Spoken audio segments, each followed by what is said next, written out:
ក្រុមហ៊ុនវិនិយោគិនកម្ពុជាចិនបានរៀបចំព្រឹត្តិការណ៍ពិព័រណ៍ផលិតផលចិននៅកម្ពុជាឆ្នាំ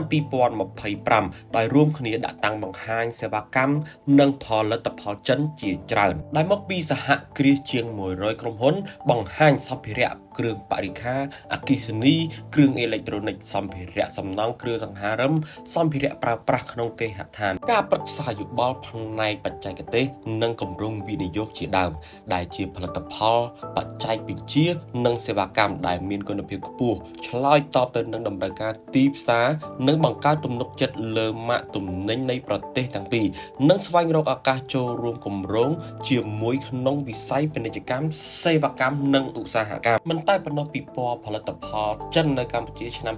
2025នេះគឺធ្វើឡើងរយៈពេល3ថ្ងៃថ្ងៃទី28ដល់ថ្ងៃទី30ខែកញ្ញាឆ្នាំ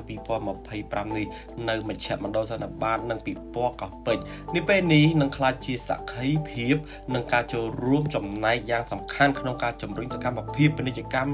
នៅក្នុងប្រទេសកម្ពុជានិងជំរុញកិច្ចសហប្រតិបត្តិការសេដ្ឋកិច្ចពាណិជ្ជកម្មនិងវិនិយោគរវាងកម្ពុជាចិនដែលជាផ្នែកមួយក្នុងការជួយបង្កើតគុណភាពតម្លៃនិងទំនាក់ទំនងកិច្ចសហប្រតិបត្តិការទ្វេភាគីក្នុងស្មារតី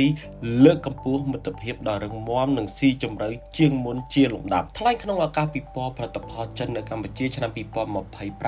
ឯកឧត្តមសំហេងបូរ៉ារដ្ឋលេខាធិការតំណាងឲ្យលោកជំទាវចំនិមលរដ្ឋមន្ត្រីក្រសួងពាណិជ្ជកម្មមានប្រសាសន៍ថាការនេះនឹងនាំមកនូវការលៀនភាពរួមគ្នាលើផ្នែកធុរកិច្ចវិនិយោគនិងការស្វែងរកដៃគូសហការដើម្បីផលប្រយោជន៍រួមសូមបញ្ជាក់ផងដែរថាតាមរបាយការណ៍របស់អគ្គនាយកដ្ឋានគយនិងរដ្ឋកោកម្ពុជាគិតមកត្រឹមខែ8ឆ្នាំ2025នេះទំហំពាណិជ្ជកម្មសរុបទ្វេភាគីមានចំនួនជាង